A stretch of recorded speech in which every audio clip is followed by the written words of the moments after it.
जनूबी कश्मीर के पुलवामा जिले में झड़प जारी। फोर्सेस के साथ तसादुम में अब तक 2 मिलिटेंट हलाक, पुलिस की तस्दीक बाकी। सरहदी इलाकों में कशीदगी मुसलसल बरकरार। लाइन ऑफ कंट्रोल पर भारत पाकिस्तान अफवाज के दरमियान शदीद गोलाबारी में 2 फौजी एहलकार जाँ बहक, रिहायशी मकानात को भी पहुंचा नुकसान।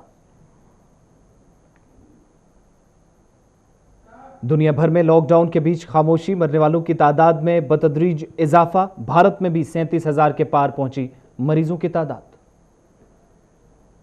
और जम्मू कश्मीर में भी लॉकडाउन के 40 रोज मुकम्मल। सांबा जिले से 2 मजीद मुस्बत मामले आए सामने, मरीजों की तादाद पहुंची 641।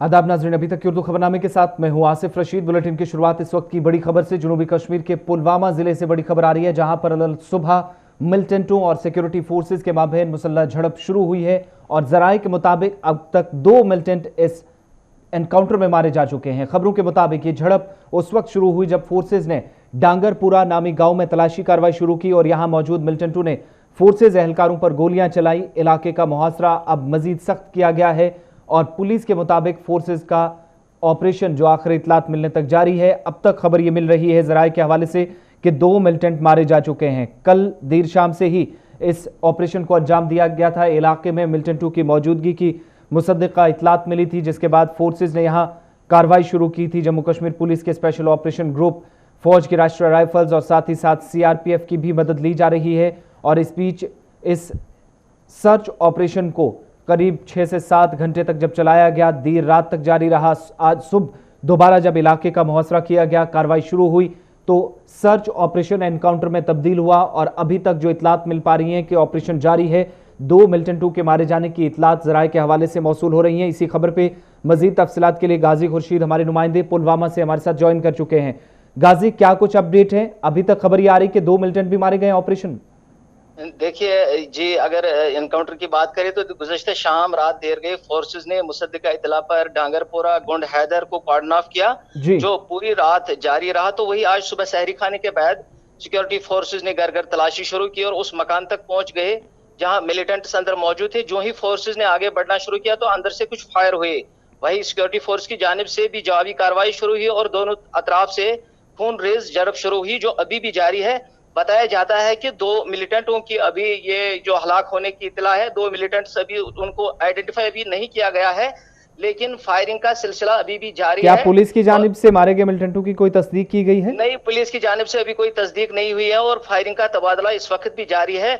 वही अभी तक की जो खबर है, एक मकान को भी आग लगी है।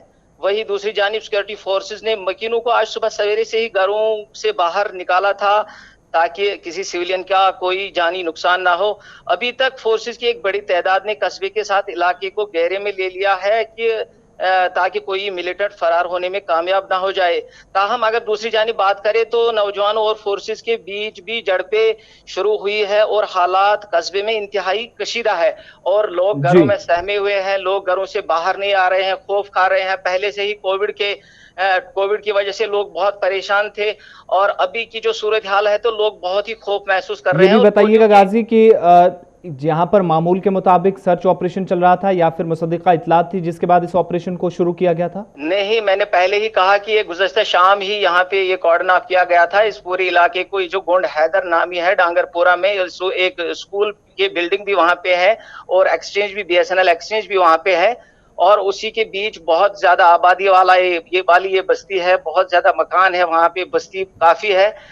तो इस सिलसिले में एक मुसद्दिका इतला के मिलने पर ही यहाँ पे कॉर्डन किया गया था, जो किसी हद तक कहे तो फौज की जानिब से कामयाबी ऑपरेशन था। ये भी बताइएगा कि जिस तरीके से हमने ऑपरेशन शुरू होते देखे, इंटरनेट खिदमात मुअत्तल कर दी जाती हैं ताकि अमन कानून की सूरत हाल बरकरार रहे, क्या इसी तरह की सिचुएशन यहाँ पर भी है? हालात पुरअमन है और इंटरनेट खिदमात मुअत्तल हैं? बिल्कुल हालात पुरअमन है, लेकिन मैंने अभी कहा कि ये जो नौजवान है, 2-3 अतराफ से नौजवान भी आए तो वहां पे वो पथराव वथराव करने लगे। लेकिन अगर इंटरनेट की बात करें तो इंटरनेट अभी से पहले 1-1.5 घंटा पहले इंटरनेट की सर्विस भी यहाँ पे मुअत्तल कर दी गई है। कोई इंटरनेट सर्विस की खिदमत यहाँ पे नहीं चल रही है। इंटरनेट बिल्कुल पूरी तरह से बंद है कस्बे में। ओवरऑल कितना एरिया कॉर्डन ऑफ किया गया है? क्या मजीद वक्त लग सकता है एनकाउंटर में? हाँ बिल्कुल वक्त तो लग सकता है, क्योंकि बस्ती घनी बस्ती है, घनी आबादी है, मकान नजदीक नजदीक है, बहुत घनी आबादी है, वहां पे बहुत ज्यादा मकान नजदीक नजदीक में है। तो ये सिक्योरिटी फोर्सेस के लिए एक बहुत बड़ा चैलेंज है, क्योंकि वहां पे देखना है कि सिविलियन के मकान है, कोई जानी और माली नुकसान ज्यादा ना हो, लोगों का तहफ्फुज भी उनको चाहिए। ये तो एक बहुत बड़ा चैलेंज है, एनकाउंटर में ज्यादा वक्त भी लग सकता है। चलिए, बहुत बहुत शुक्रिया तफसीलात फराहम करने के लिए। तो एनकाउंटर इस वक्त पुलवामा के अंदर जारी है, जहां पर डांगरपुरा नामी गांव में सिक्योरिटी फोर्सेज ने कल देर शाम से ही मिल्टन 2 की मुसद्दका इतलात मिली थी कि यहां पर मिल्टन 2 की मौजूदगी हो सकती है, जिसके बाद इस ऑपरेशन को अंजाम दिया गया था। आज सुबह गोलियों का तबादला, पहले मुख्तसर तबादला हुआ, उसके बाद फायरिंग कुछ वक्त तक रुकी, लेकिन अब से थोड़ी देर पहले जब दोबारा दोनों अतराफ से फायरिंग शुरू हुई, एनकाउंटर में सर्च ऑपरेशन तब्दील हुआ, जिसमें अब तक 2 मिलिटेंटों के मारे जाने की इतलात मौसूल हो रही हैं, लेकिन पुलिस या फौजी जराये की जानिब से अभी तक इसकी तस्दीक नहीं की गई है और आखिरी इतलात मिलने तक ऑपरेशन जारी है। इंटरनेट खिदमात पुलवामा के अंदर और जिस जगह एनकाउंटर हो रहा है उसके आसपास के इलाकों में मुअत्तल रखा गया है, ताकि किसी तरह की भी सूरत हाल जो है वो सूरत हाल अमन कानून की सूरत हाल बरकरार रहे और कोई भी नाखुशगवार वाक़ा पेश ना आए। और ऑपरेशन इस वक्त जारी है। फौज, जम्मू कश्मीर पुलिस और सीआरपीएफ की जानिब से डांगरपुरा के अंदर इस वक्त ऑपरेशन को अंजाम दिया जा रहा है। रुख अब सरहदी इलाकों का करते हैं, क्योंकि सरहदी इलाकों के अंदर भी लोगों को लॉकडाउन के बीच भी किसी तरह की राहत नहीं मिली है। शुमाली कश्मीर के उड़ी बारामूला के अंदर, जहां पर रामपुर सेक्टर में भारत पाकिस्तान अफवाज के दरमियान शदीद गोलाबारी का तबादला कल बाद दोपहर से शुरू हुआ था और देर रात तक फायरिंग चलती रही, जिस दौरान कई रिहायशी मकानात को भी शदीद नुकसान पहुंचा। 5 आम शहरियों के जख्मी होने की भी इतलात मौसूल हुई और साथ ही साथ 4 फौजी एहलकार जो कि जख्मी हुए थे, जिनमें से 2 फौजी एहलकारों ने जख्मों की ताब न लाते हुए दम तोड़ दिया। इस बीच अब खबर यह भी आ रही है कि 5 से 6 रिहायशी मकानात को नुकसान पहुंचा है, जबकि कई मकामात से इस वक्त लोगों के जो खबर आ रही थी कि नकल मकानी करने की इतलात मौसूल हो रही थी, लेकिन इंतजामिया की जानिब से इसकी तस्दीक नहीं की गई है। और लाइन ऑफ कंट्रोल पर कशीदगी गुज़श्ता कई माह से जो जारी थी, उसमें फिलहाल किसी किस्म की कोई कमी नजर नहीं आ रही है। रामपुर के अंदर ताज़ा सूरत हाल क्या है, इस पर हमारे साथ हमारे नुमाइंदे इरशाद अहमद बारामूला से जुड़ चुके हैं। इरशाद, अभी क्या कुछ सूरत हाल है सरहदी इलाका रामपुर सेक्टर और इसके आसपास के इलाकों में, क्योंकि कल देर शाम जो फायरिंग का सिलसिला था वो करीबन 11 बजे तक जारी रहा, जिसमें 2 फौजी एहलकारों की जान भी चली गई और रिहायशी मकानात को भी नुकसान की इतलात मौसूल हुई हैं। जी आसिफ, अगर हम उड़ी सेक्टर की बात करें, कल तकरीबन 1 बजे के करीब वहाँ पे जो है सीज फायर वायलेशन हुई। उसके साथ साथ ही मैं आपको बता दें चलो, वहाँ पे जो ये गनगरिज है ये दोनों अतराफ से चली तकरीबन रात के 12 बजे तक। इसके साथ साथ ही मैं आपको बता दें चलो, एक तरफ से कोविड-19 चल रहा है और दूसरी तरफ वहाँ पे जो सरहदी इलाकों पे जो ये गोलाबारी का तबादला वो जारी है। तो इसमें काफ़ी लोगों में काफ़ी गुस्सा है जिला इंतजामिया के खिलाफ, सरकार के खिलाफ। हालांकि यही अपील करते हैं कि वो जल्द से जल्द हमें कुछ तहफ़्फ़ुज़ दे ताकि हमारे जो मुश्किलात हैं उनका अज़ाला हो जाए। दूसरी जानिब अगर वहाँ की उड़ी सेक्टर की बात करें, वहाँ पे जो है कल 4 जो है फौजी एहलकार वो जख्मी हो गए हैं, उनमें से 2 की मौत वाक़ा हुई। इसके साथ साथ ही जो 5 जो सिविलियन हैं वो भी जख्मी हुए हैं, उनको इलाज मुआवजे के लिए जो नज़दीकी अस्पताल है वहाँ पे लिया गया, उनका जो है अभी जो वहाँ पे है इलाज चल रहा है। इसके साथ साथ ही इन्होंने ये भी कहा कि हमने तकरीबन 2015 से ये अपील करते हैं कि हमें बंकर तहफ़्फ़ुज़ करें ताकि हमारे जो मुश्किलात हैं उनका अज़ाला हो जाए। जी, ये भी बताइए इरशाद कि इस वक्त क्या फायरिंग का सिलसिला थम गया है देर रात से, और आसपास के इलाकों में जो खबरें ये आ रही थी कि लोग नकल मकानी कर रहे हैं, किस हद तक ये खबरें सही हैं? जी बिल्कुल, इस वक्त जो है छोटे हथियार वहाँ पे चल रहे हैं दोनों साइड से। हालांकि वहाँ पे जो है लोगों में काफ़ी तशवीश बनी हुई है, लोग काफ़ी परेशान हैं। हालांकि ज़िला इंतज़ामिया की बात करें, अभी तक जो है ज़िला इंतज़ामिया का कोई वहाँ पे जो ऑफिसर चाहे जितने भी लोग हैं वो वहाँ पे नहीं आए हैं। लोगों में काफ़ी डर सा छाया हुआ है। जी, इंतज़ामिया की जानिब से कोई राहत अभी तक नहीं पहुँचाई गई इन लोगों को? नहीं, अभी कोई नहीं आया है जिला इंतजामिया की तरफ से इन लोगों के पास। हालांकि लोगों ने अभी हमारे साथ बात करते हुए कहा कि कल से जो है ये जो सीज फायर वायलेशन ये बार बार चल रही है, हमारे पास अभी तक जो है कोई नहीं आया। हम जिला तरक्याती कमिश्नर बारामूला उनसे हम अपील करते हैं कि वो जल्द से जल्द किसी को यहाँ पे भेजें ताकि हमारे जो मुश्किलात हैं उनका अज़ाला हो जाए। और साथ ही साथ ये भी बताइएगा कि इन इलाकों के अंदर जब फायरिंग शुरू हुई है तो कोविड-19 के खतरात से निपटने के लिए क्या कुछ इकदाम इन दूर दराज इलाकों में किए जा रहे हैं, क्योंकि इन इलाकों के अंदर जो सरहद के नज़दीक रिहाइश पजीर लोग हैं वहां तक आम लोगों तक अफसरान का पहुंचना मुश्किल रहता है? जी बिल्कुल, अगर हम उड़ी की बात करें, तहसील की बात करें, वहाँ पे जो एक इलाका है उसको रेड जोन करार दिया गया है। वो जो सुल्तान टकी है वो इलाका है बिल्कुल एलसी के नजदीक है। उसके साथ साथ जितने भी वहाँ पे और इलाके हैं उनको बफर जोन करार दिया गया है। हालांकि अगर हम वहाँ पे इंतजाम की बात करें, कोविड-19 के हवाले से उन्होंने वहाँ पे जो है अच्छे खासे इंतजाम किए गए हैं। चलिए, बहुत बहुत शुक्रिया तमाम तफसीलात फराहम करने के लिए। रामपुर उड़ी सेक्टर में शदीद गोलाबारी का तबादला देर रात तक जारी रहा, लेकिन अब जो इतलात मिल रही है कि छोटे हथियारों का इस्तेमाल दोनों अतराफ से हो रहा है और वक्फे वक्फे से फायरिंग अभी भी जारी है। लेकिन आज किसी नुकसान की खबर नहीं है। कल देर शाम तक करीब 5 शहरियों को मिलाकर 5 शहरियों समेत 9 लोग जख्मी थे, जिनमें 4 सिक्योरिटी फोर्सेस के जवान थे, 4 फौजी एहलकार थे, जिनमें से 2 ने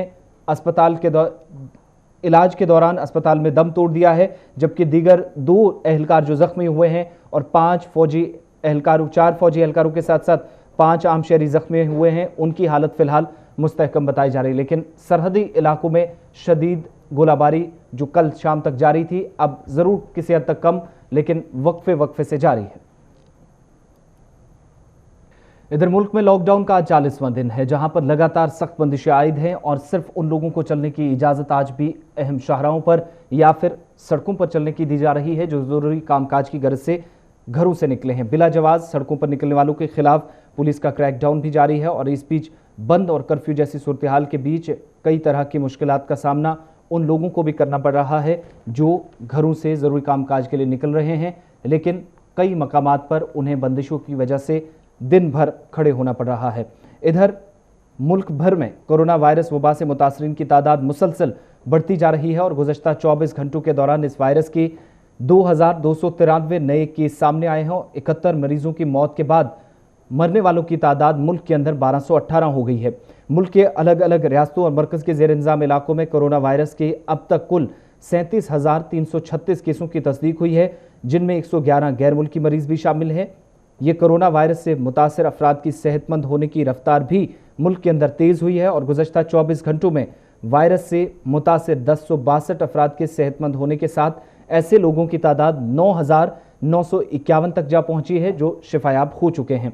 वजारत सेहत की जानिब से आज सुबह जारी ताज़ा तरीन आदादोशुमार के मुताबिक कोरोना वायरस का फैलाव मुल्क की 32 रियासतों और मरकज़ के ज़ेर इंतज़ाम इलाकों में हो चुका है, जिससे 2293 नए मामला सामने आए हैं और 1218 तक मरने वालों की तादाद पहुंच चुकी है।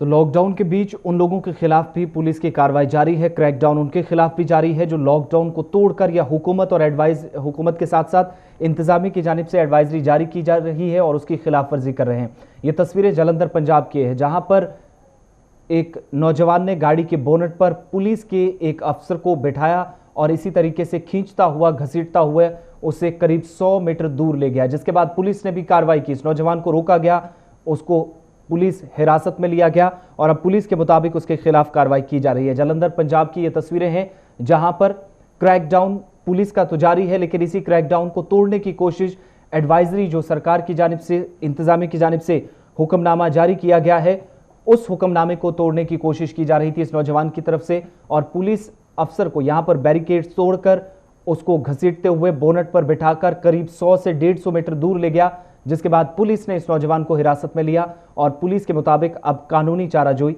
की जा रही है। मुल्कगीर लॉकडाउन के 40वें रोज वादी भर में बंदिशें जारी हैं। इस बीच माह रमजान की वजह से लोग ज्यादातर घरों में बैठने को तरजीह दे रहे हैं और इस बीच शहर श्रीनगर समेत मुख्तलिफ इलाकों में कई सड़कों को आज भी बंद रखा गया है। दीगर अजला में भी सख्त बंदिशें आज 40वें रोज भी जारी हैं और रमजान मुबारक के पहले जुमे के मौके पर भी बेशतर मसाजिद के मेंबरों मेहराब जहां कल खामोश नजर आए, वहीं आज भी सूरत हाल इसी तरह की बनी हुई है, जहां इंतजामिया भी समाजी दूरी को बरकरार रखने और इंतजामिया की जानिब से जारी एडवाइजरी पर अमलावरी के लिए लगातार कोशिशें कर रही हैं। वहीं लोग भी वायरस की जंजीर को तोड़ने के लिए हुकूमत की जानिब से जारी की एडवाइजरी या हिदायत पर अमल कराने में कोई लैतुल्लैल नहीं कर रही है। इस बीच वादी के रेड जोनों में नकलो हरकत पर मुकम्मल पाबंदी आयद की गई है और अब खबर यह भी आ रही है कि वादी के तमाम अजला को रेड जोन की तरह ही देखा जाएगा, ट्रीट किया जाएगा। जो इस वक्त की सूरत हाल है उस पर रेड जोन के इलाकों की तरह ही नजर रखी जाएगी और बंदिशें मजीद सख्त की जाएगी। और इधर सांबा से भी 2 केस सामने आए हैं, जहां पर जम्मू कश्मीर के अंदर अब कोरोना मुतासरीन की तादाद 641 हो गई है। ऋषि खजूरिया हमारे साथ सांबा से हमारे नुमाइंदे हैं। ऋषि, क्या कुछ तफसीलात हैं, कौन से इलाके से 2 केसेस सामने आए हैं? देखिए, बताना चाहता हूँ आपको, जिस तरह से सांबा जिला पूरी तरह से कोविड फ्री हो चुका था, लेकिन जिस तरह से कल ये 2 नए केसेस जो है वो सांबा जिला से सामने आते हैं, गगवाल इलाके से, और बताया जा रहा है कि इन दोनों व्यक्तियों की ट्रैवल हिस्ट्री है। एक व्यक्ति दिल्ली में काम करता था और दूसरा मुंबई में काम करता था, और ये ट्रक के जरिए ही अपने घरों तक पहुंचने का प्रयास कर रहे थे। लेकिन जिस तरह से जो लोग बाहरी राज्यों से लगातार आ रहे हैं तो उनको पहले क्वारंटाइन किया जा रहा है। तो इन लोगों को भी सबसे पहले क्वारंटाइन सेंटर में ही भेजा गया था और उसके बाद इनके सैंपल्स भी लिए गए थे, क्योंकि जो लोग बाहर से आ रहे हैं तो रैंडमली सैंपल्स लिए जा रहे हैं प्रशासन की तरफ से। और इनकी मैं बताना चाहता हूँ, ये 29 तारीख को ये पहुंचे थे सांबा जिला में। उसके बाद सैंपल्स लिए गए, तो सैंपल्स की कल देर शाम रिपोर्ट जो आती है वो इन दोनों के सैंपल्स पॉजिटिव आते हैं। और उसके बाद एक डर का माहौल बन गया पूरे सांबा में, क्योंकि कोविड फ्री हो चुका था और ये उम्मीद लगाई जा रही थी कि जिस तरह से सांबा ऑरेंज जोन में था, पहले रेड जोन में था, फिर ये ऑरेंज में आया, और अब उम्मीद थी कि जिस तरह से फ्री हो चुका था तो अब ये ग्रीन जोन में आ जाएगा। लेकिन एक बार फिर से सांबा जिला रेड जोन में आ चुका है। और इन दोनों व्यक्तियों के घरों की बात करें तो इनके घरों को सील कर दिया गया है। फिलहाल अगर एसएसपी सांबा शक्ति पाठक जी के हवाले से बात करें तो उन्होंने कहा कि ये व्यक्ति घरों तक नहीं पहुंचे, लेकिन एहतियात के तौर पर इनके घरों को सील कर दिया गया है। और पूरे इलाके में ना तो कोई बाहर का व्यक्ति इन इलाकों में जा सकता है और ना ही कोई बाहर आ सकता है। तो कहीं ना कहीं एक डर का माहौल जरूर बना है। लेकिन फिलहाल जो क्वारंटाइन सेंटर में लोग मौजूद हैं उनका भी कहना है कि ये हम व्यक्ति हमारे साथ मौजूद थे, तो उनको भी अब डर सता रहा है कि शायद वो संक्रमित ना हो जाए। और कहीं ना कहीं पब्लिक टॉयलेट जो इस्तेमाल किए जा रहे थे क्वारंटाइन सेंटर में, ये व्यक्ति भी उन्हीं पब्लिक टॉयलेट को यूज कर रहे थे। तो कहीं ना कहीं एक डर बना हुआ है। फिलहाल जो स्थिति है वो प्रशासन ने संभाली हुई है, और अगला क्या कुछ अपडेट आता है इसके ऊपर भी हम आपको अपडेट करेंगे। चलिए, बहुत बहुत शुक्रिया तफसीलात फराहम करने के लिए। तो जम्मू कश्मीर के अंदर भी लॉकडाउन का सिलसिला जारी है। लॉकडाउन के दूसरे मरहले से जम्मू कश्मीर भी गुजर रहा है, और इस बीच आज मजीद 2 केस सुबह सुबह खबर सामने आई कि सांबा जिले से सामने आए हैं। कुल मिलाकर 641 तक जम्मू कश्मीर के अंदर ये तादाद पहुंच चुकी है। खबरों के इस बुलेटिन में फिलहाल इतना ही। गुलिस्तान न्यूज पर खबरों का सिलसिला जारी है। आसिफ रशीद को इजाजत दीजिए।